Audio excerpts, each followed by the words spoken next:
Episode 1, 1815 to 1830. After Napoleon, a new world order. In 1815, Europe stood exhausted. Napoleon had fallen at Waterloo, and the great powers gathered at the Congress of Vienna to rebuild the continent.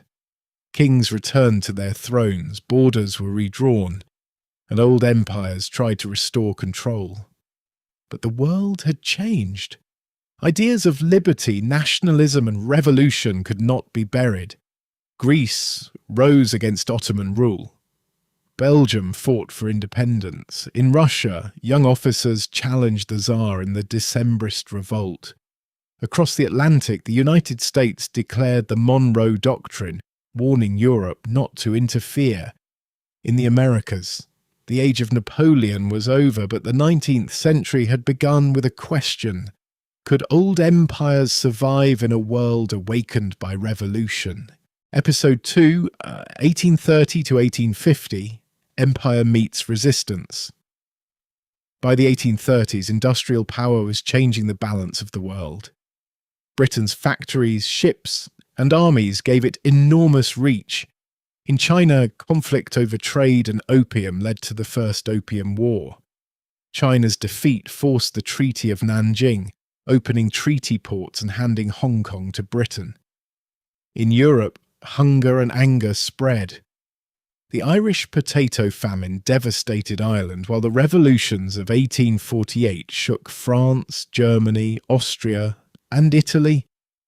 People demanded constitutions, national rights, and political freedom. In India, British power expanded after the Sikh Wars. In America, the Mexican-American War transformed the map, pushing the United States toward the Pacific. This was an age of empire, but also an age of resistance. Around the world, people began to challenge the systems ruling their lives.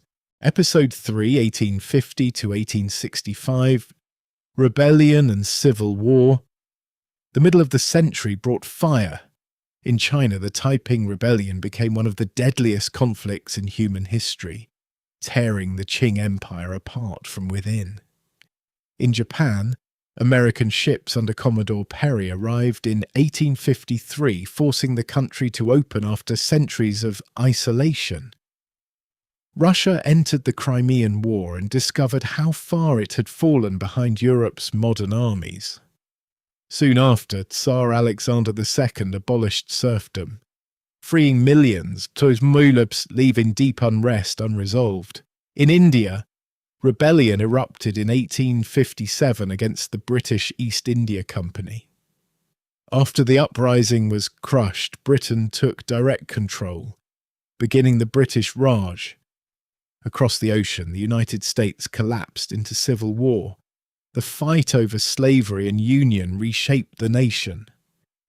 By 1865, the Confederacy was defeated, slavery was abolished, and America entered a painful new era. Everywhere, old orders cracked. War had become the engine of change. Episode 4, 1865 to 1875, the Age of Nation Building.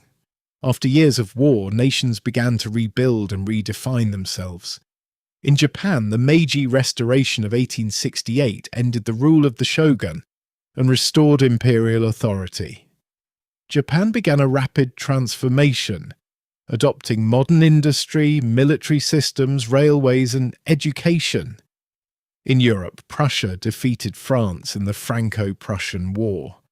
In 1871, the German Empire was proclaimed, creating a powerful new state at the centre of Europe.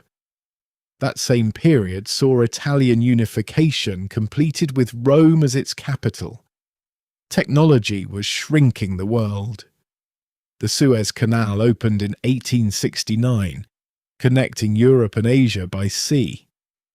In the United States, the Transcontinental Railroad linked East and West, accelerating settlement, trade, and conflict. The 19th century was no longer only about empires. It was now about modern nations, centralized, industrial, ambitious, and increasingly dangerous. Episode 5, 1875 to 1890. The Scramble for Power.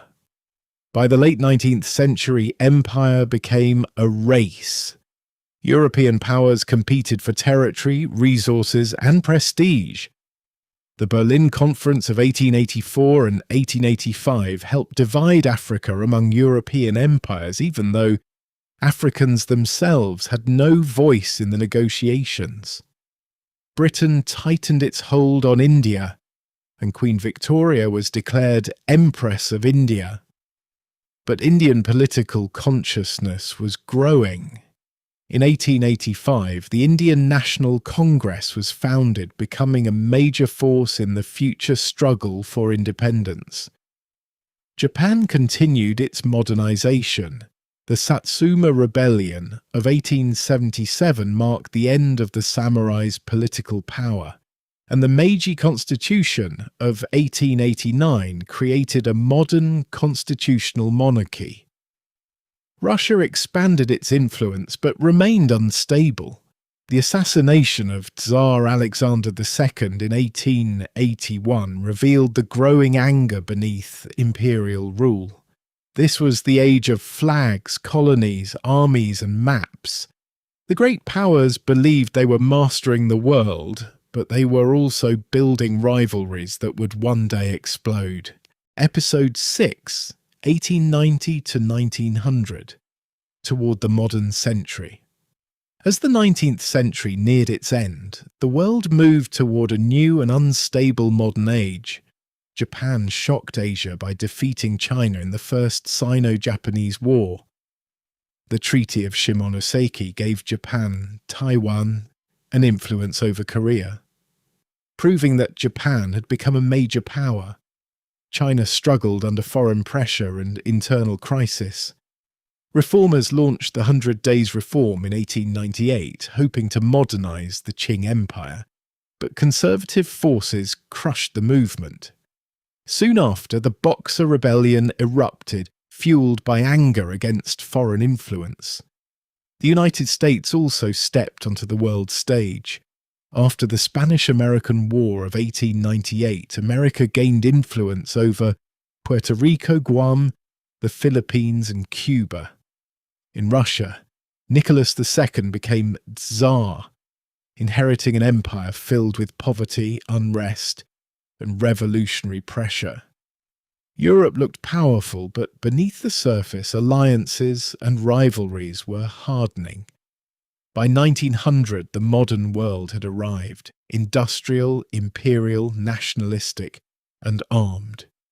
The 19th century ended, but its conflicts were only beginning.